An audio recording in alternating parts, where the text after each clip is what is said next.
Hello, everyone. Welcome to the third edition of Council Corner. So, I'm reaching out to you today to let you know what's happening in our church family world. We are blessed so far that no one in our church family has been diagnosed with COVID-19, although I'm sure we all know someone. I personally know 4 people. Blissfully, they are recovering, but it's scary. And being in isolation, quarantine is hard, but we have to remember to stay strong, stay faithful, stay vigilant for each other. Stay home as much as you can, wash your hands, reach out and talk to someone when you're feeling alone. We're going to have bad days as things go on. I had a really bad day last Sunday. It was my Becky's birthday, and I just woke up feeling lonely and sad. And I prayed a lot and I talked about it with Buck and with Becky. And it's okay, those feelings are normal, but please reach out to us. Your church family is there for us if you need to talk in any way that we can help. But anyway, let's see. What have we been up to? Well, ministries are going on in new ways, but they are still going on. Joyful Noise had its first online service, and if you didn't watch it, go on the website and watch it. It was just a lovely service. Youth group meetings are continuing online, and Pastor is starting to get the confirmation class together and talk to the parents, so that will go online. We're looking at a baking ministry, so at some point you might find a treat on your doorstep. We know that Jenny Cowell has already started this ministry because she's just a sweetheart.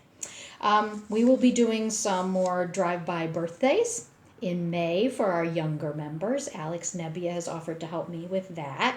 So look for those pictures that are up. I know Gracie Lefchuk really liked her drive-by birthday party. Let's see, Pastor and Jan Bliefernick are working on more online things for kids to use and to look at with their families. Let's see, Val Nebbia and her crew are having the food pantry out the side door and pre-packing boxes for people, and there were about 17 people there last time, so that's wonderful. And if you drive past church, you'll see that Val has sort of a little house sitting out by the mailbox, and it has a few things in it, so if people really need something, they can stop and take something that they need.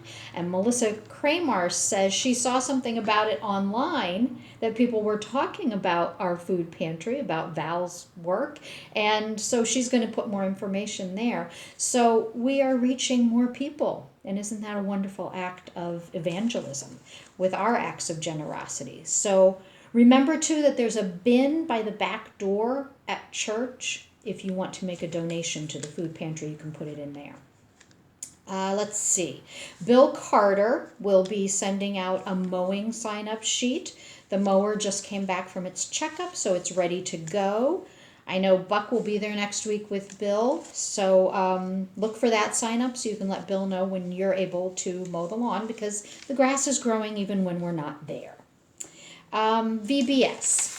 VBS will not be going on the normal way this year. We're looking at new ways. I know Crossroads is looking at a lot of different ways and online programs, and Jess Clark is on the board there, as some of you maybe know, and she'll keep us up to date on what they're thinking, and we'll see what we can put together online for VBS. And we will be back next year.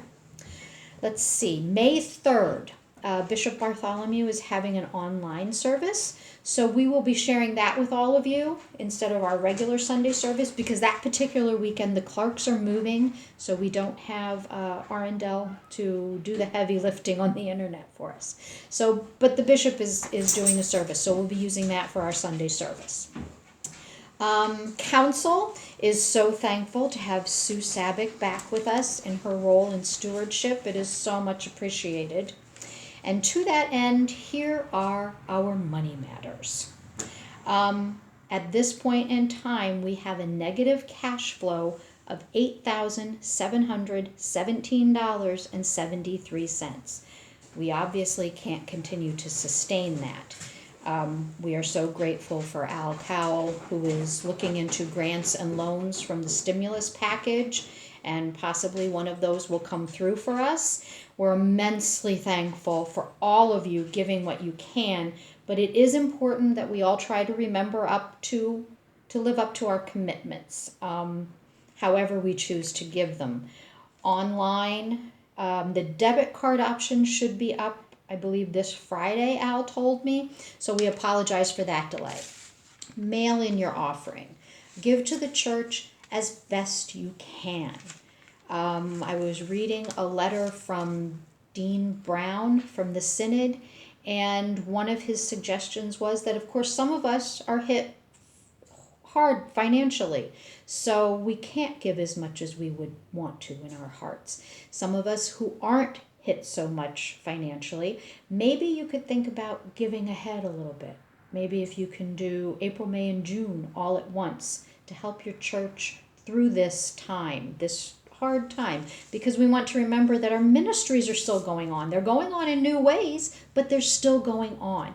We're serving each other, and in some ways, our evangelism and outreach has gotten even better.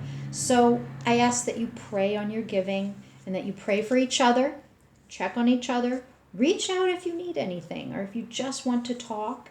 Remember, the bishop has set aside 12 noon as a prayer time so that we're all praying separately, together, as one. So take care, everyone. Wash your hands, stay home as much as you can, and God bless.